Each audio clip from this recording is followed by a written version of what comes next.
Hey guys, so I know you really can't see me all that much, but you really don't have to see me to be able to hear what I'm saying. But this is going to be all about my nape piercing, which is the back of your neck. It's really difficult to show on this laptop's camera, so I'm just going to post some pictures in here of it right now.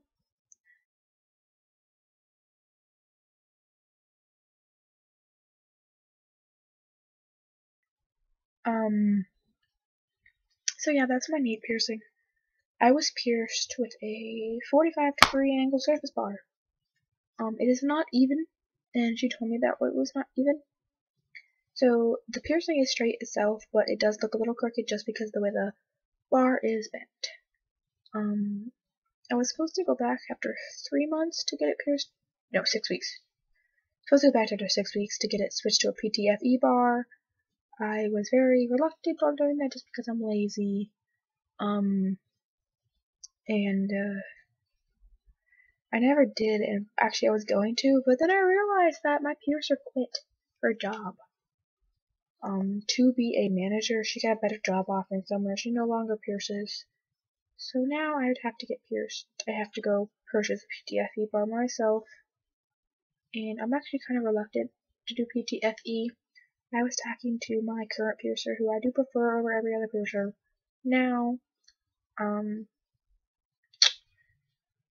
I still wish my other piercer who quit is still pierced because I loved her piercing.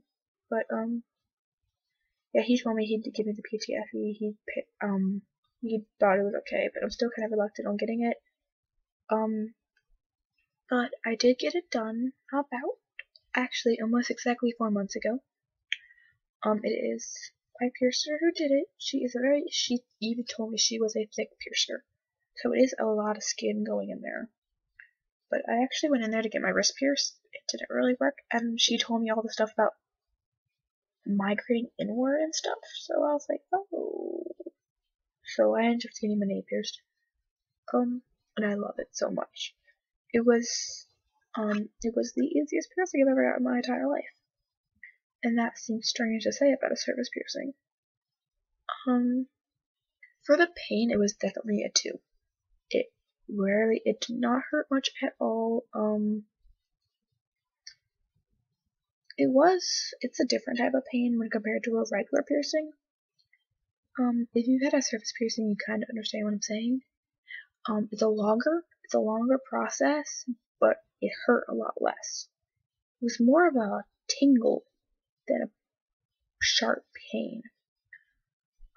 But she did it quite frankly. She did it quickly. My 2 friends were currently working there at that store. One was a tattoo apprentice, and the other one was just, helping out. And my friend, one of the guy was like, "Oh, look, Crystal's shaking out of excitement because she actually told me she hadn't did one in a while." I was like, first, you shouldn't tell me you hadn't done one in a while, and second of all, Kirk should not tell me that my piercer is shaking. But it did not hurt very bad at all. It swelled up a little bit. I just put 2 cotton balls on the back of my neck 2 or 3 times a day. That has sea salt solution. Put them on there. Cleaned them.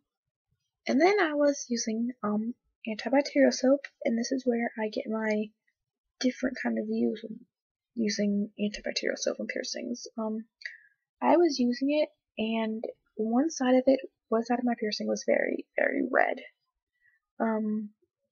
I never really got much crust on my piercing. It never hurt after the first day I got it. It never hurt at all. It did swell up, but the swelling didn't hurt or anything.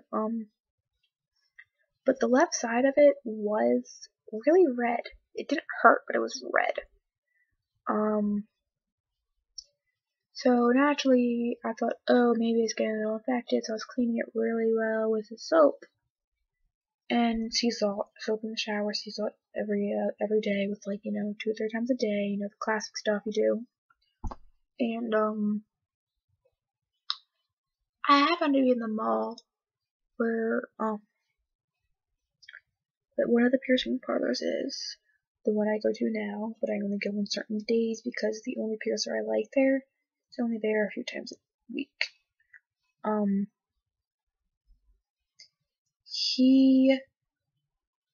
this is my current piercer when I was working that day. And I walked in there and I was like, hey, I got my Nape pierced like a month or two ago. I was wondering if you could tell me why it's so red. He looked at me, he was like, without even saying anything, yeah, it looks like he was like, you have a chemical irritation. And he was like, what do you clean it with? And I was like, sea salt, water, and soap. He was like, well, you need to quit using the soap. And he was like, who told you to use soap? I was like, who'd you get pierced with? And did they tell you to use soap? And I was like, yeah, I was blah, blah, blah, blah, blah, blah. And he was like, no, you need to quit using the soap right away. So naturally I did. I quit using the soap, and the redness went away. It was it looks perfect now. Every once in a while I touch back there and I'll be like, oh, there's a little bit across, and I'll like get in the shower and get it off with this warm water or sea salt, all that good jazz. Sometimes I will spray it with the Blue Wave, but I don't clean it that often, which is not that good. But I have been doing this experiment with this other soap that I will kind of tell you about later in a different video. But because naturally you're gonna get soap, you're gonna get shampoo, and you're gonna get conditioner in the piercing. But usually I sit there and I put my hands back my neck and I kind of just when I'm in the shower, I hold it up. I let the water hit my neck. Kind of see the ball right there. You can see that ball. I don't know, but kind of let it sit there and hit it, and then I would push the bar through, kind of rub the bar, rub the bar, and rub the area, and just let the water hit the piercing just to remove any of the shampoo and conditioner out of it. I really don't use soap, and if I do use soap, if I feel like I need soap, I rub on my hands and just place it, kind of dab it on the piercing, and then I just wash it off almost instantaneously. Just because I feel like that does a little bit to clean, but doesn't really get inside of it, But yeah.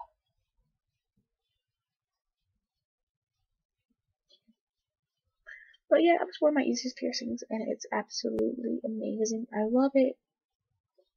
Since the bar is crooked, it does look crooked, and I'm still trying to debate whether or not I do want to do the PTFE or not.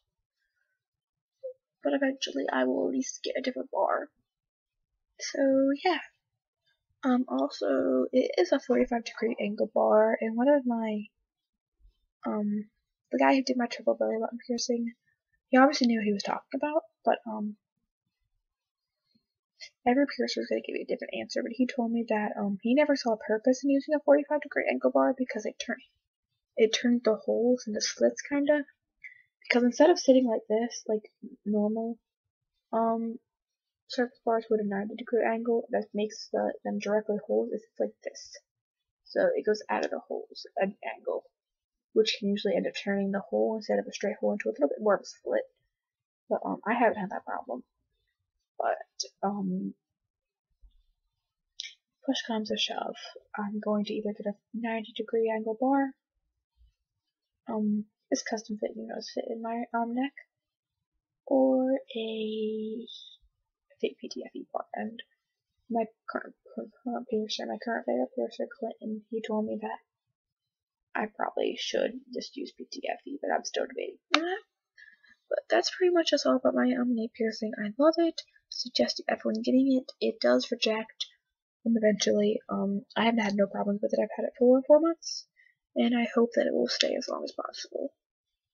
And I probably will be getting another one when it rejects. I'll probably get it again just because I love it so much. And because you can hide it. Do your hair down, if you put your hair off, and you'll see it. I love it. Okay, see you guys later.